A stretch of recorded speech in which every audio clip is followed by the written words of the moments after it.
আজকে আমি তৈরি করব দুর্দান্ত স্বাদের একটা রেসিপি। সেটা হলো কোকোনাট ইলিশ পাতুরি বা নারকেল ইলিশ পাতুরি।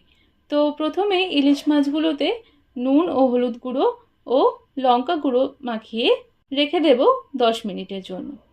একটা মিক্সির কন্টেনারে কালো সর্ষে, পোস্ত, কাজু, নারকেল, কাঁচা লঙ্কা, সামান্য নুন ও হলুদ দিয়ে প্রয়োজন মতো জল দিয়ে পেস্ট করতে হবে। তারপর এই পেস্টটা একটা মিক্সিং বোলে নিয়ে সামান্য জল দিয়ে এটাতে ফেটানো টক দই, নুন, হলুদ গুঁড়ো ও লঙ্কা গুঁড়ো দিয়ে ভালোভাবে মেশাতে হবে।